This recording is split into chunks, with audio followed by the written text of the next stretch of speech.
আসসালামু আলাইকুম parents, welcome back to Anila's tiny world. বরাবরের মতো মাসের প্রথম সপ্তাহে আমরা আবার চলে আসলাম সায়েন্স এক্সপেরিমেন্ট নিয়ে।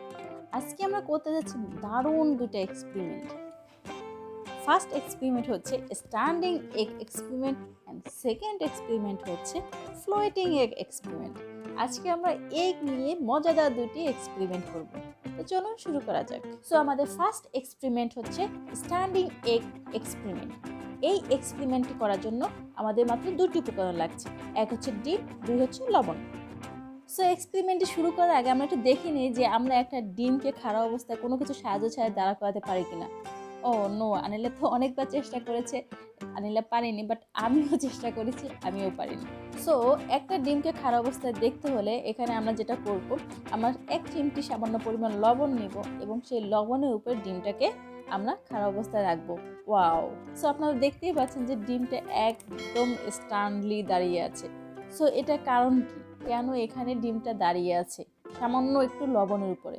কারণ হচ্ছে লবণ এমন একটা ক্রিস্টাল কি যেটা কিউব আকারে থাকে, যেটা ডিমের পাদভূমিকে ধরে রাখতে সক্ষম। সো লবণের পারফেক্ট কিউব ক্রিস্টালের জন্যই কিন্তু ডিমটা এখানে দাঁড়িয়ে আছে। সো দেন আমরা চলে যাচ্ছি আমাদের সেকেন্ড এক্সপেরিমেন্ট, অর্থাৎ ফ্লোটিং এগ এক্সপেরিমেন্ট। এই এক্সপেরিমেন্টটি করার জন্য আমাদের যা যা লাগছে সেটা হচ্ছে ডিম, পানি, লবণ। সো এক্সপেরিমেন্টটি শুরু করার আগে আপনাদের কাছে আমাদের একটা প্রশ্ন, সেটা হচ্ছে ডিম কি পানিতে ভাসে নাকি ডুবে? সময় হচ্ছে জাস্ট 1 সেকেন্ড। তো চলুন দেখেই নেই আসলে ডিম কি পানিতে ভাসে নাকি ডুবে। ও, ডিম পানিতে ডুবে। বাট এটাকে যদি আমরা একটু ভাসমান অবস্থায় দেখতে চাই তাহলে কি করব? আজকে আমরা সেই এক্সপেরিমেন্টটি করব যে কিভাবে একটা ডিম আমরা ভাসমান অবস্থায় দেখতে পারি।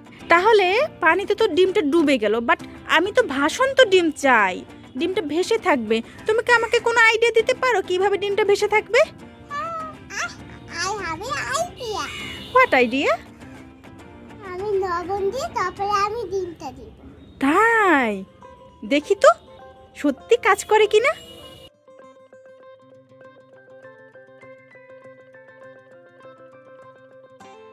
লবণটা এখন মিশে গেছে, আমি এখন ডিম দিব। তাই হ্যাঁ। তো দেখি তো ডিম ভাসে নাকি।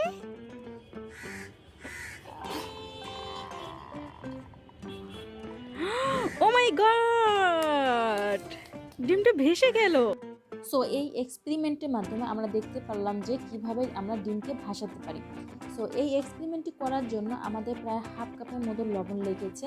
হাফ কাপের কম লবণ দিয়ে 1 চামচ, 2 চামচ, 3 চামচ এভাবে লবণ দিয়ে আমরা ট্রাই করেছি, বাট তখন কিন্তু ডিমটা ভাসেনি, ডিমটা ডুবেই ছিল। যখন প্রায় হাফ কাপের মতো আমরা এখানে লবণ দিয়েছি তখন ডিমটা ভেসে উঠেছে। সো এটার কারণ কি? আমরা যখন নর্মাল পানিতে ডিমটা দিচ্ছি তখন ডিমটা ডুবে যাচ্ছে, বাট আমরা যখন লবণ পানিতে ডিমটা দিচ্ছি তখন ডিমটা ভেসে যাচ্ছে। কারণ হচ্ছে যখন আমরা নর্মাল পানিতে ডিমটা দিচ্ছি তখন ডিমের ঘনত্বটা পানির ঘনত্ব থেকে অনেক বেশি থাকে, যে কারণে ডিমটা ডুবে যায়। আর যখন আমরা লবণ পানিতে ডিমটা দিচ্ছি তখন লবণ পানির ঘনত্বটা ডিমের ঘনত্ব থেকে অনেক বেশি হওয়ার কারণে ডিমটা সেখানে ভেসে থাকে। সো এগুলোই ছিল আজকের মতো এক্সপেরিমেন্ট। আমরা প্রতি মাসের ফার্স্ট উইকে এই ধরনের মজার মজার এক্সপেরিমেন্ট করে থাকি এবং আপনাদের সাথে শেয়ার করে থাকি। এছাড়াও আমরা অন্যান্য উইকিতে বিভিন্ন এডুকেশনাল ভিডিও দিয়ে থাকি। সো এই ধরনের নিত্য নতুন এক্সপেরিমেন্ট পেতে এবং নিত্য নতুন এডুকেশনাল ভিডিও পেতে আমাদের চ্যানেলটিকে অবশ্যই সাবস্ক্রাইব করে রাখবেন এবং বেশি বেশি শেয়ার করে আমাদের সাথেই থাকবেন। তো সবাই ভালো থাকবেন, সুস্থ থাকবেন এবং আমাদের পরবর্তী ভিডিও দেখার আমন্ত্রণ রইল। আল্লাহ হাফেজ।